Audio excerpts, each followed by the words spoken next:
The Things We Do for Family, written by Edge and Esty.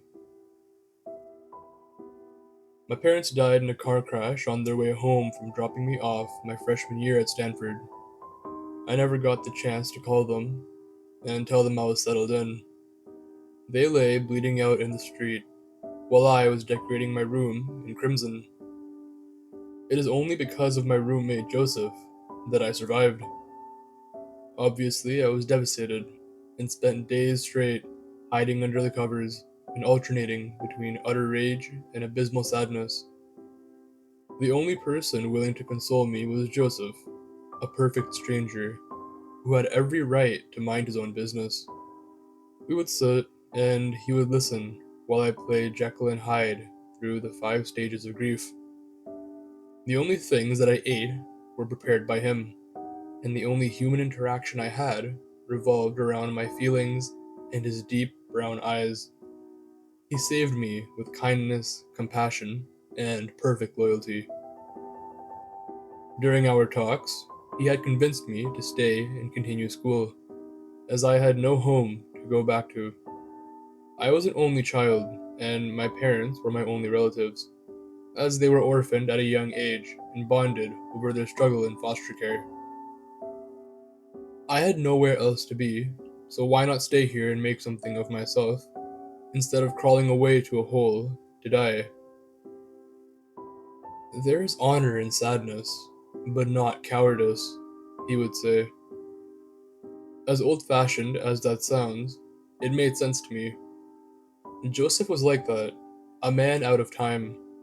Even now, long after I had climbed out of that hole of destruction, I marvel at the grace he showed in those moments and contemplated whether or not I would have acted as gallantly.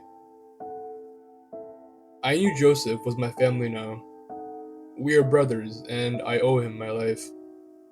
On top of babysitting me, he was also able to maintain his grades, and had advocated to the dean on my behalf, delaying the start to my academic year. I'm pretty proud of myself for successfully completing my degree. There is no way I would have finished without Joseph. I used to joke that mine needed both our names on it. After college, we both pursued writing, though in entirely different styles. I used a weak attempt at capturing a voice in nonfiction, as distinct as Anthony Bourdain or Hunter S. Thompson, and it allowed me to live hand to mouth. My brother took it upon himself to expose environmental corruption wherever it may hide. He was no doubt blacklisted by numerous big names in the field of carbon emitting fuels, and I was definitely blacklisted from certain restaurants in New York City. The only issue I ever had with Joseph was how little he would tell me of his own family history. We had literally never spoken of it. The only thing he would say was that they lived in rural Northern California, and that he had left all of them behind. After many tries to crack the shell, his insistence on myth overcame. The day he called and asked me to join him in attending his sister's funeral came as a complete shock. And of course, I readily agreed to support him however he needed.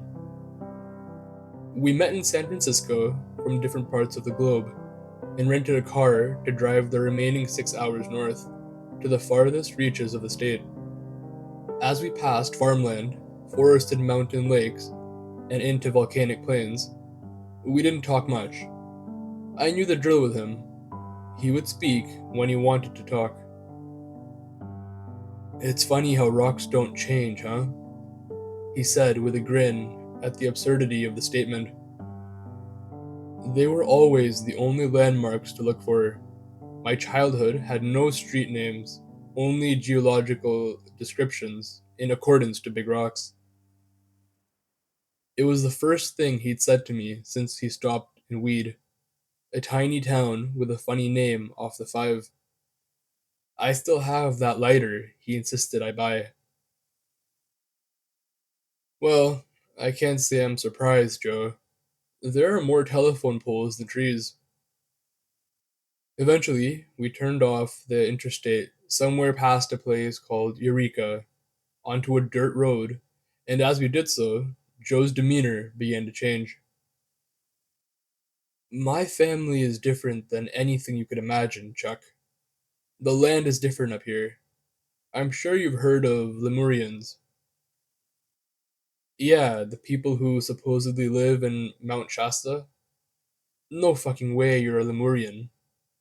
I joked, with widened, fantastical eyes. Of course not, but there are people who believe. There are some people who are not wrong to believe there is something different about this place. My eyebrows began to retreat into a more concerned furrow. I had never known my brother to be irrational. There aren't people that live in the mountain as far as I know. My parents and their parents have searched. A community was built out here long ago, searching for the meaning to the mountain, searching to understand the power it can bestow on those that are willing to accept it. Their entire life has been, along with my ancestors, spent looking for the truth that lies out here on these plains, at the foot of the volcano. I grew up completely disconnected from society. Instead, my family, and many others, lived in a nomadic lifestyle, out here, away from everyone else, looking for the truth to life.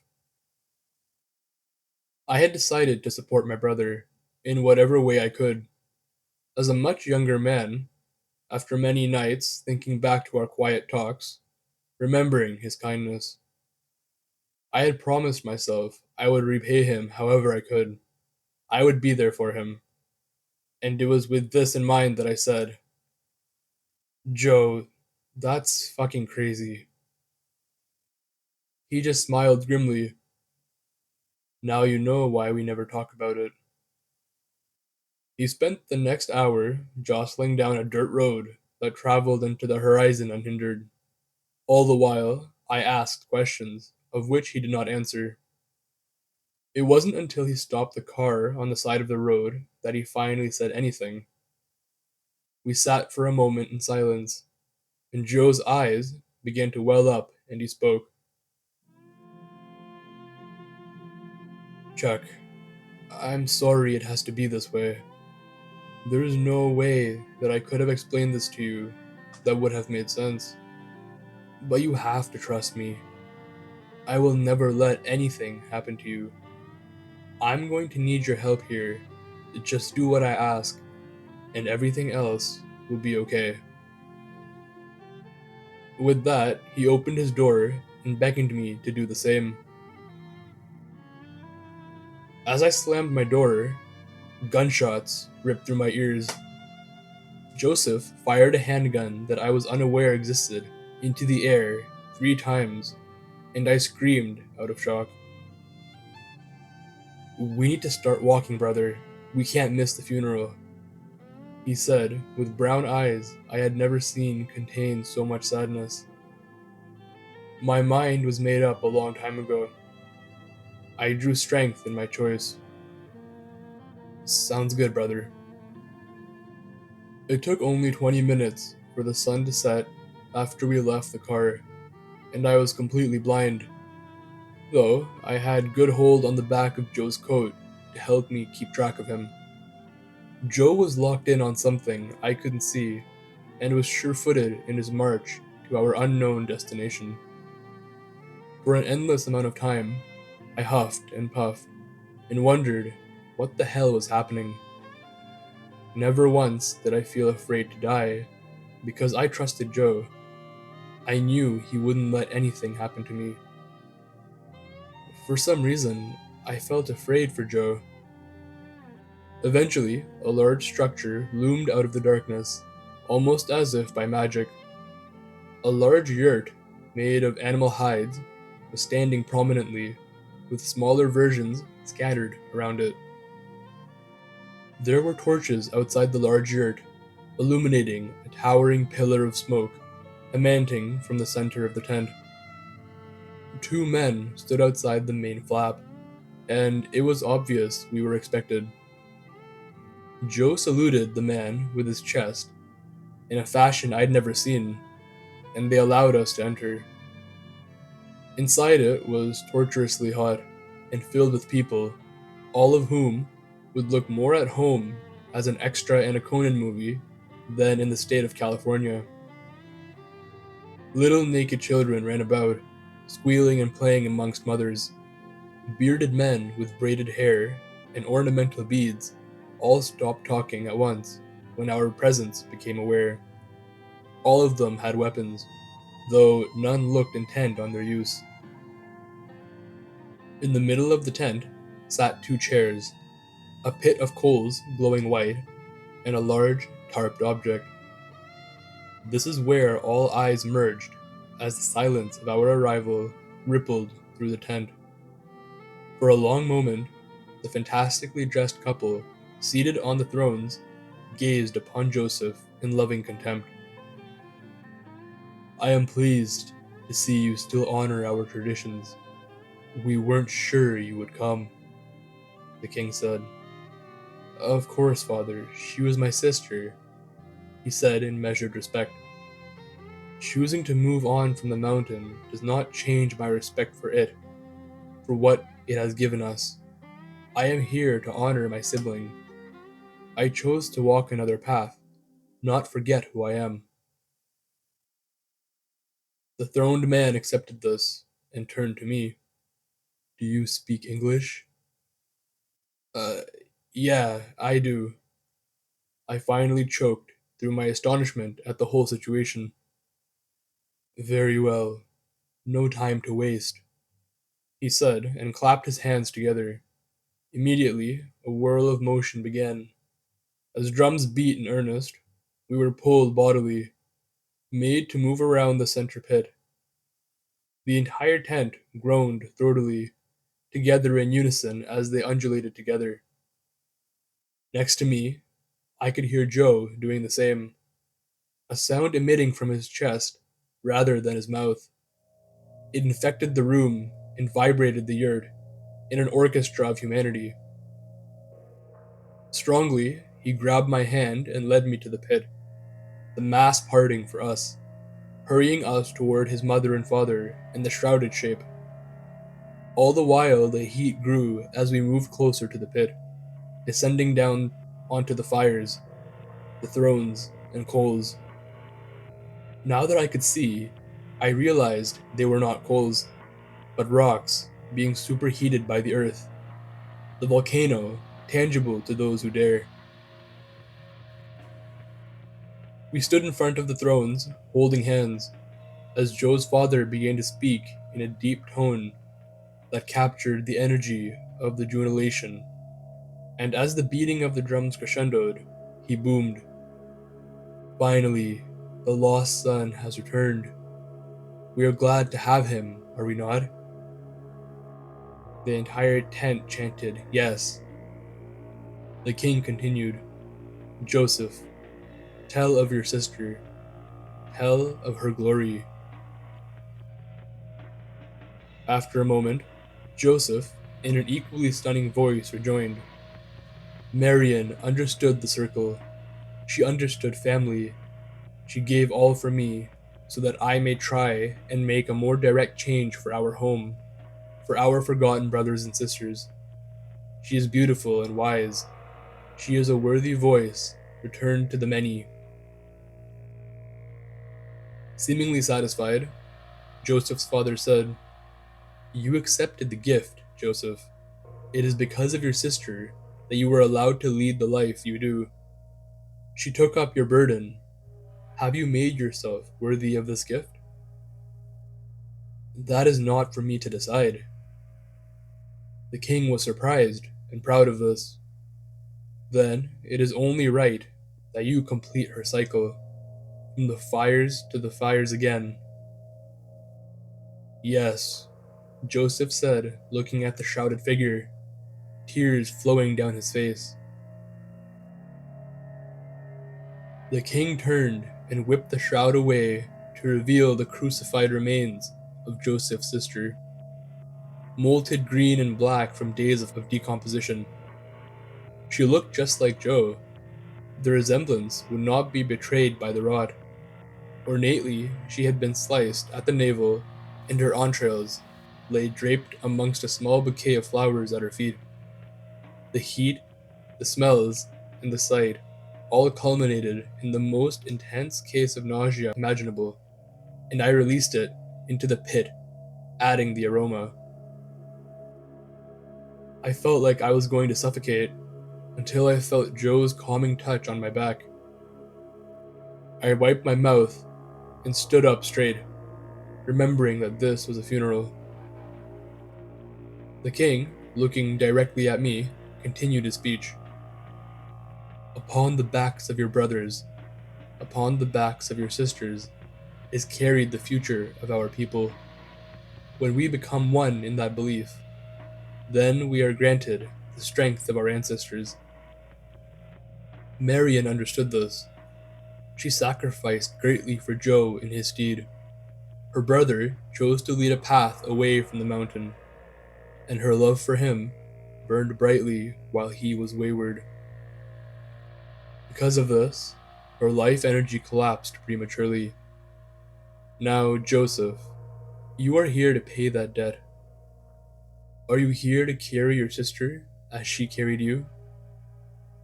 Joe looked at me, braced himself, and nodded, his father approaching us. And this, he pointed at me. Who is this? This is my brother. He is us. He has stared at death and overcome, a warrior unto his own right. The king looked at me, unmoved. I see. He is, Joseph said with force, and it gave me strength. Very well, prepare them then. I was immediately seized as the drums beat again. Joe and I were moved on a wave of men as they tore at our clothes, ripping everything away from me. I fought and screamed for Joe, who merely repeated, "Trust me, brother, trust me." Naked, we both were placed in front of the pit, the king booming as the drums beat rhythmically, the masses groaning in unison. Bound by flesh, these brothers, as those of us before, a debt paid in flesh deserves return, honor again restored. With this, the king reached into the gut pile and began feeding the innards onto the rocks. The sizzling proved what I already knew. Calmly, with his bare hands, this father feeds his daughter into the fire. A stone is the face of the king, as he says goodbye to his daughter. Now, Joseph, kneel before your sister. Joseph does what he is told, and kneels naked into the fire in front of what is left of his sister. Not a sound escapes his lips as he surrenders his tender flesh to the mountain. Lie with your sister, son, the king yells over the cacophony. And without hesitation, Joe falls face first into the pit, lying there motionless. After an eternity, he rolls away, steaming and silent. The burns were indescribable, and as the smoke cleared, it reveals that his sister and he had become one in the inferno. I ran to his side, looking to embrace where I could, not knowing where he began or the burns ended. My heart ached for him as he lay there, smoldering in the dirt, looking up to his father's approving eyes. His son was an honorable man, and he proved so again. Your brother needs you now. Take him upon your back, as he has no doubt done for you. Yes, I said, turning to look at his face, tears evaporating from my cheeks. I picked up my brother's naked and mutilated body and draped him over myself, knowing what my purpose in the funeral was. I walked from the yurt, through the pitch-black night, unclothed, as our skin, charred and soft, combined through the rigor. Somehow, I marched us back to the car, though the strength by which I achieved this feat did not come from me, but rather through me. I spoke with Joseph about everything we knew, keeping us company in the cold, still, moonless prairie, but only his gusting breath in my ear proved his vitality. It was daybreak when I finally made it to the car and had to peel myself away from my brother. Joseph made me promise not to take him to the hospital as he lay mushing into the seat of our rental car. Obviously, I thought that was insane, but at the moment, insanity wasn't a definable concept to me, so I plowed through the night back to Weed and found a motel. Through crackling, ragged breaths, he instructed me to fill the tub with ice, to lay him down upon it, and leave him until his call. I'm still not sure how he was able to convince me, but I did what he asked. I felt like I had to, even though I was almost certain that I was laying him down to die an agonizing death. For 3 days, I sat in the room next to his tub, absolutely driving myself insane. I tried to write down everything that I had experienced, if only to prove to myself it couldn't have happened. Writing and rewriting, trying to find words to put to the experience, trying to put a voice to ideas that only seemed to live in a feverish nightmare I had imagined. Finally, after I had lost all hope, my brother spoke to me. An urgency flashed through my being, and I knew it was time. I flew through the door of our motel room to find him unburned, though aged markedly. His joy at my sight thronged vibrantly in my soul. This newly felt connection, exciting and terrifying. Though we were alone in the room, I now felt the presence of many others. Upon the backs of your brothers, upon the backs of your sisters, is carried the future of our people. It took a few more days for us to leave, and before we did, we drove out to the mountain so we could say goodbye. There was no sign of the family. We returned the rental car and paid a horrific cleaning fee for what became of the back seat. I wouldn't be surprised if I was blacklisted there as well. That was the last time I had actually heard from Joe. 10 years without a spoken word. Yet our bond informs me of him. We are connected through family, through voices in the ether.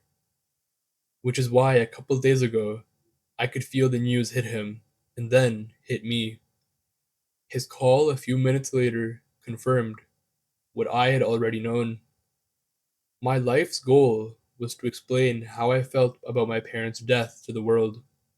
I wanted to show through sarcastic wit and charm that I was not affected by the loss of my family. Stupidly, I tried to forget my past and start anew, instead of accepting and growing with who I now carried with me. After the funeral of my half sister, a new chapter opened in my life, one that has led to a sense of inner peace and acceptance.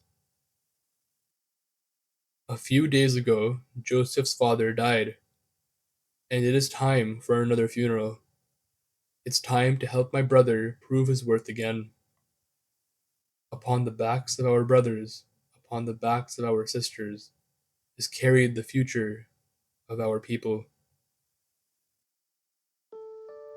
Hey, I hope you enjoyed the video. If you did, please be sure to click on the video on the screen. Also, if you feel like it, please like this video and subscribe to my channel so I can grow it and continue to provide you with high quality content. If you want to stay updated with my work, check out my socials in the description and feel free to reach out with ideas, suggestions, or just to say hello. I'll see you guys next time. Stay safe, and most importantly, keep traveling down the dark path.